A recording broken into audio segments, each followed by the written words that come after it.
Welcome to the From Burnout to Recovery show with your host, Dr. Kate. This is where your journey to burnout recovery starts. Are you feeling overwhelmed or like work has become unmanageable? Join me and my guests for open and honest conversations about burnout recovery from the comfort of the front porch. I am here to help you build your resilience and prepare you for burnout in a whole new way through a variety of perspectives. Move past the idea that burnout can only be addressed by avoidance and work to integrate recovery into your daily life. Relax, take a breath. The From Burnout to Recovery show starts now. Hello, everyone, and welcome back to the From Burnout to Recovery show with Dr. Kate on Transformation Talk Radio and member of the Cornelia Stephanie Media Group. I am your host, Dr. Kate, and I am, as always, excited to welcome you to the show today. Just remember that as you are enjoying the show, and if you haven't yet, be sure to hit subscribe and follow so you don't miss any of the amazing advice that is given by our guests. And be sure to follow me at Dr. Kate Steiner on Instagram. Today, we are going to be joined by our guest, Stacy Pierce, and I'm really excited to hear more about her and her journey today because she is bringing up something that is something I think that is so incredibly important and also something that we often don't think about in the realm of burnout, and that is volunteer burnout. We so often attach burnout to our workspace. And while that is definitely a space that can create burnout for us and create burn events for us, a lot of us also volunteer our time, and we do so because we're passionate about something or we care a lot about an organization that we are connecting with. And that could create some space that makes it really hard to give up on those aspects or take a step back on those aspects because of some of the guilt that might come along with that. And that can absolutely contribute to our burnout in that space. So I'm really glad that we have some time to talk about this with someone who has experienced it. So Stacey is the founder of Work It Towels, a premium quality motivational gym towel company she started with her teenagers to inspire every body to move. A self-proclaimed marketing geek, Stacey loves storytelling and creating unique content for the businesses she serves. She is a serial entrepreneur, a former overextended school volunteer, a self-help junkie, and a devoted wife and mother. Stacey, welcome to the show. I am so excited to have you here today. Thank you so much for having me. I'm so grateful to be here. I love the work that you're doing for everyone. I think the conception that this is something that's normal and we all need to live with it is not right. And I love that you're tackling this and giving us tools to improve our lives. So thank you so much. I'm grateful. Yeah, thank you. And thank you for sharing that with me. So to get us started, if you would, Stacey, tell us a little bit about yourself, your burnout experience, and your journey to recovery. So a little over 10 years ago, my family and I moved from Ohio to San Diego, California. And I jumped into volunteering. I did all the things. I was picture day lead. I was yearbook lead. I was in fundraising. I was the art program director. I was the vice president and president of the PTA. I did science field day. I was in religious education. I did all the things with church and school. And looking back, I honestly think that part of that was a coping mechanism that I was kind of filling a gap in my life because a couple of years prior was 2008, and that recession really crushed our family. I was an entrepreneur, and again, burning the candle at both ends. And but it, ultimately our business just didn't work, and it had failed. And so we were kind of picking up the pieces of our life when we moved to California. And I genuinely like to stay busy. And I remember a moment when I was at the church and the religious education coordinator came in and said, "You look like someone who likes to be busy." And I thought, wow, I'm seen. And so that was just kind of it for me. It was, I ran with it, and it got to the point of ridiculousness though, because I, at the end of the day, I'd start to feel like sandpaper, and I was very irritable, and, it really wasn't fair to my family. And as my oldest son started to get into middle school and high school, that's when I started to say no. And I will tell you that there was a huge amount of guilt with that, because, up until then, my identity was Stacy will do it. Just ask her, she'll step in. And I think as you progress through the schools, they just kind of assume that, okay, now you're in middle school, now you're going to continue to do what you've always done. And it was difficult to say no, to learn to say no. That's kind of a practice. But eventually I got comfortable with it, and our household was better for it. But wow, I really experienced overwhelm there for years. Yeah. There are a couple of things that I definitely connected to when you were, talking about your experience, that experience of feeling like sandpaper. Yes. I think is such an amazing visual, but also like the sensation of that, right? Because as soon as you said that, like my skin prickled, and because like sandpaper doesn't feel good. Feel good. No, it doesn't feel good. And so, yeah, that irritation and feeling that irritability, I think that is something that I definitely connected to, like in a heart emotional level. And I'm sure some of our listeners did too, in that aspect. But I really want to ask you about the identity piece that you mentioned. I think Stacy will do it. Yeah. How did you recognize that as being a factor in yourself? And then how did you almost combat that? So I recognized it really because I was getting this affirmation from everyone around me. I mean, even my kids, oh, mom will do it. And, my husband was kind of affirming the same thing. And I was a people pleaser, and I was always willing to do what needed to be done. And even when I did say no, it was initially not taken seriously. So I had to learn to say no multiple times, because people just assumed, oh, well, I just caught her on a bad day. Ask her again next week. She'll be fine. She'll do this. And it really truly was a struggle to learn to say no, to really try to get out of that identity that I had created for myself for about 10 years, and to really try to create something new. And it was like being in a chrysalis and coming out as a new butterfly. Like it just, because people kind of, that's what I had always been. That's what they had known me to be. So I was trying to reinvent myself, and I didn't announce it. So I think that was part of it too, that, it was just kind of the growing pains of getting out of that identity and trying to blossom into something else. Yeah. How did you frame, when you were almost reteaching people how to, your boundaries and your expectations and those kinds of things, how did you frame some of those conversations, or how did you have some of those conversations? A lot of it was surrounding my family. I was reminding a lot of them how much I had given up to volunteer in years past, and how much I felt like I was missing. And I do think it helped that my oldest was getting older and going into middle school and high school, because it starts to take your breath away as a parent. As your children start to grow up, you start to come to the realization that you don't have that much time left.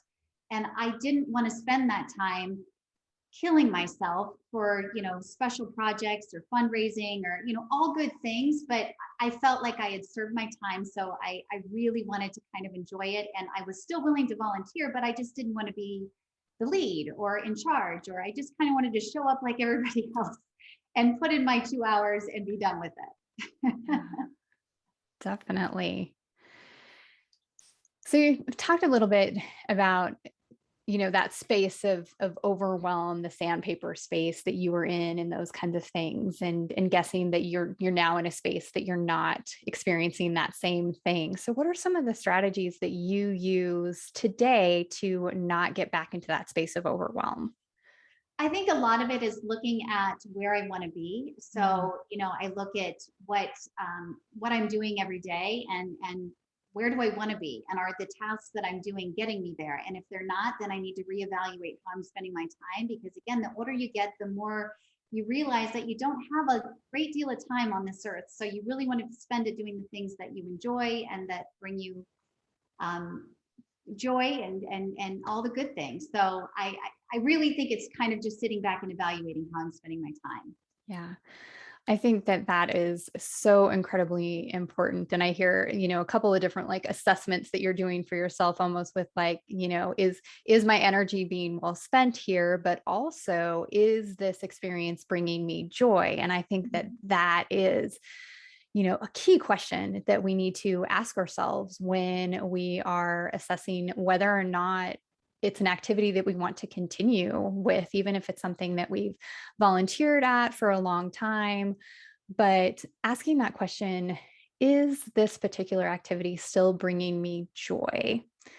And if the answer is yes, great, awesome, continue. If the answer is no, I think then there are a couple of like follow-up questions, right? Is there anything that could change this that could bring me joy? And then, moving on, if that answer is yes, implementing those changes. If the answer is no, nothing could change, and like this just is no longer joyful for me. And then I think we need to figure out, how do we make that graceful exit from that capacity or activity for sure. Absolutely. Yeah. Absolutely. Yeah. As you were kind of, thinking about, I'd love to hear a little bit more about your current company and your current endeavor, because I think that this concept of helping everybody move is really important to our general overall wellness space, but also the burnout recovery space. So tell us a little bit about that. So my teenage son and I started this motivational gym towel business 3 years ago tomorrow, actually. And the purpose is to inspire everybody to move. And it's really just about mindset. We created this business because my son had experienced a pretty devastating lacrosse injury on the field. And he was out for the first season, was starting to feel a little bit depressed. So we brought him to the gym that we were working out at. And we started to notice everybody was bringing old gross rags to work out, uninspiring. I mean, we were too. And we essentially scratched our own itch because we couldn't find anything. And so he was very artistic. He was taking graphic design classes, and I had done the yearbook for a number of years. So we combined our talents and we started this business, and we have over 100 designs now. And we understand the importance of physical health and mental health. So the majority of our designs, the proceeds benefit the Anxiety and Depression Association of America, because we do believe that physical health and mental health go hand in hand. And so we know how important that is. So that is fantastic. I mean, what amazing work, and not just like the work that you're putting out there and the encouragement that you're giving others, but that the proceeds are going to such an amazing, purpose and foundation to help in that research and those endeavors to support those who are managing or, struggling with anxiety and depression. So that is amazing to hear. So, yeah. So before we move into our recovery moment, what advice would you offer for our listeners? I would say the greatest piece of advice I could give your listeners is to master your morning. I know that when I master my morning, it sets the tone for the entire day. And by mastering my personal morning, I mean start the day in prayer and meditation, with gratitude, with movement, journal if you have time, and plan your day. Because if you don't, your day will run you instead of you running the day. And I will say a tool that I found, and I'm not an affiliate, I don't get paid for this, but the 5-minute journal app is really a great place to start, because it really takes less than 5 minutes, and it gives you an opportunity to enter in something you're grateful for, enter in 2 or 3 tasks that you need to get done for the day. And it really just kind of sets the tone and gets you off on the right foot. And I can't recommend it enough. That's awesome. Yeah, absolutely. So listeners, be sure and take heed and master your morning. So create that morning routine that's going to give you some energy for the day, that is going to help you release any emotions that you might be waking up with that you would like to not carry with you in the day. That certainly that gratitude practice and those kind of things. And what an awesome resource. Say the resource one more time. It's the 5-minute journal, and it's 5-minute journal. Yes. Yeah. Yes, So 5-minute journal, an app, and perfect. So right there on your phone, which you probably have with you all the time. So Stacy, thank you so much for joining us today. Where can our listeners find more about you and connect with you? The listeners can find me on LinkedIn at Stacy Pierce, and then our business is www.workittowels.com. That's with 2 T's. And then you can find us on social media at workittowels.com or Work It Towels as well. Perfect. And we'll have all of those links for you in the show notes. So our listeners will be able to click on that and find you very easily. So thank you again so much for joining us today. So it has been a real pleasure in chatting with you. Yes, I've loved it. Thank you so much. Absolutely.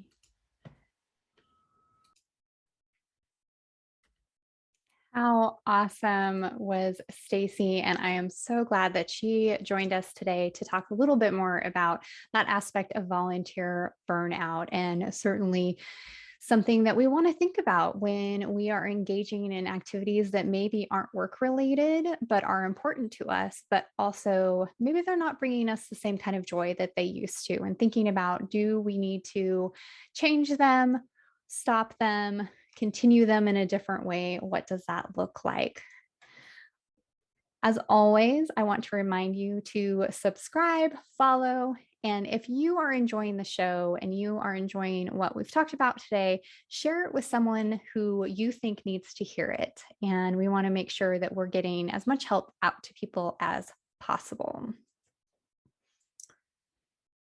So we're going to move into our recovery moment. And today, our recovery moment is going to be focused on appreciation and gratitude for our bodies. So as always, I want to make sure that you are in a safe space before you practice this recovery moment. It is a meditation. So if that is not where you're at right now, be sure to hit pause, come back to us later. If you are able to practice safely right now, go ahead and find a comfortable place to sit or lay down. And I will be guiding you through an exploration of the body, inspiring gratitude as we go along. Once you've found your quiet place to rest, go ahead and take a couple of deep breaths in through your nose and out through your mouth. In through your nose and out through your mouth. Allow your eyes to close when you're ready. Now simply sit with your body.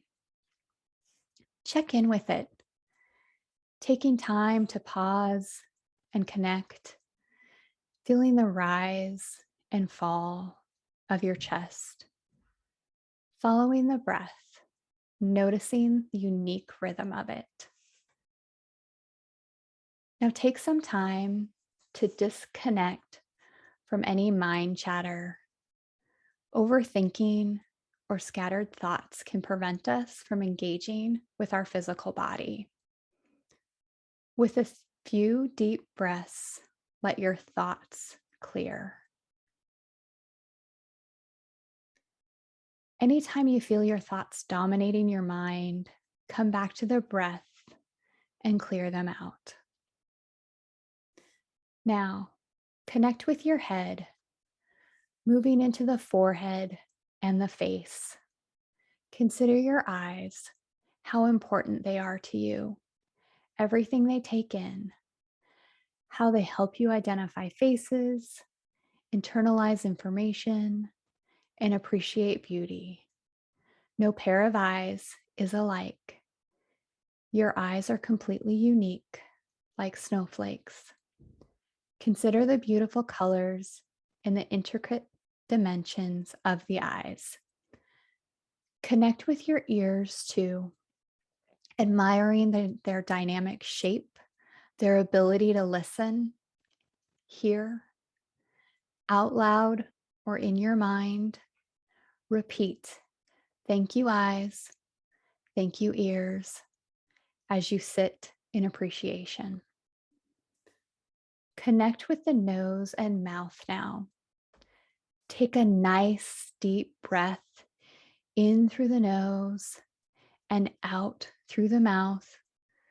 Express appreciation for the natural filtration system of the nose, the tiny hairs that help filter the air that you breathe.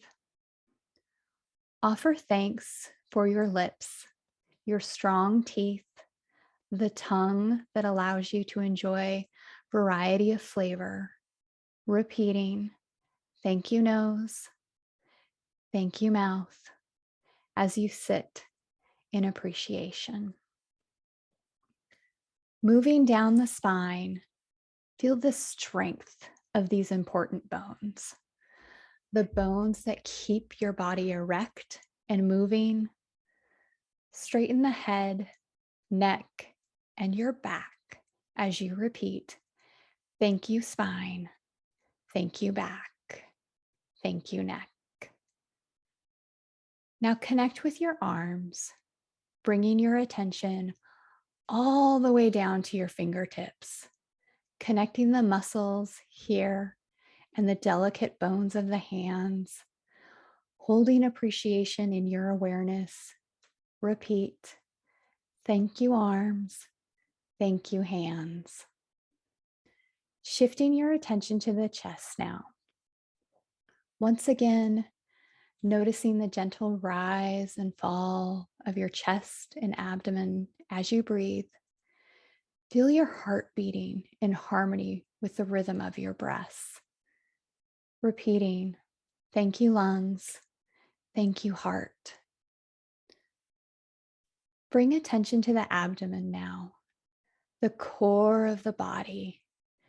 Breathing into it, considering all the organs that make up your strong core, the stomach and intestines, and their many important jobs and functions. Repeating now, thank you, core, thank you, stomach. Moving down into the legs now, feeling the strong bones here and the muscles that help you walk. Connect the feet, appreciating every tiny muscle and bone here.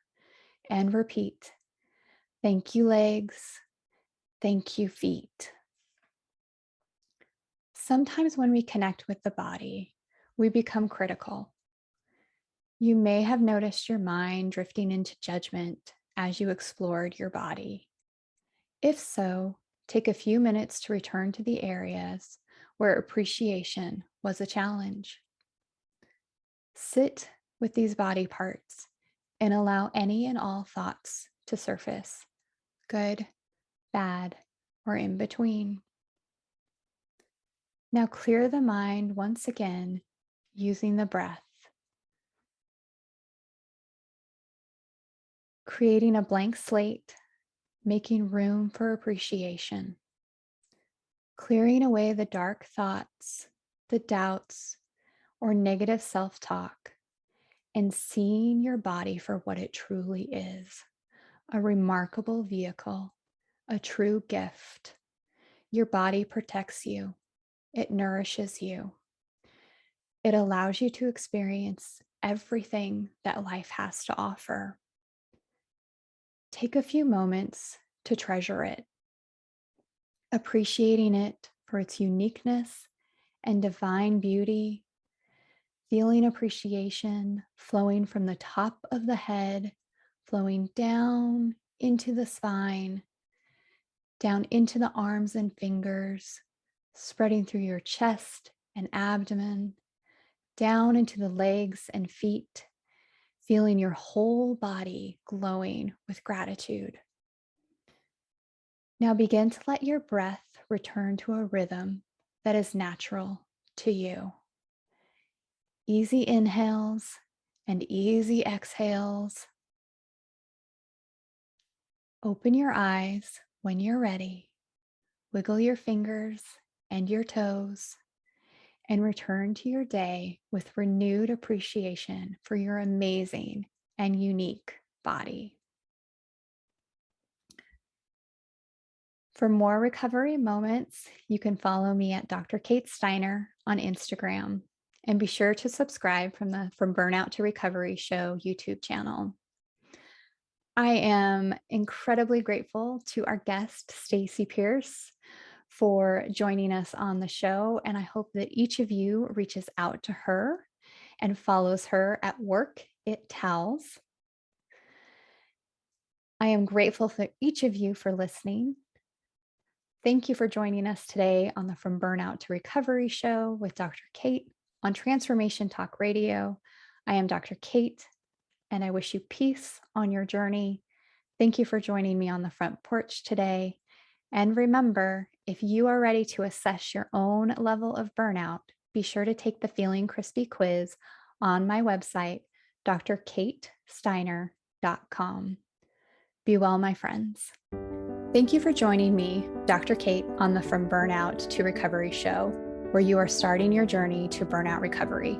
You are invited to join me on the front porch every second and fourth Friday of the month on transformationtalkradio.com to continue growing in resilience and integrating recovery into your daily life. If you would like to learn more or find out how to work with me, visit liftwellnessconsulting.com.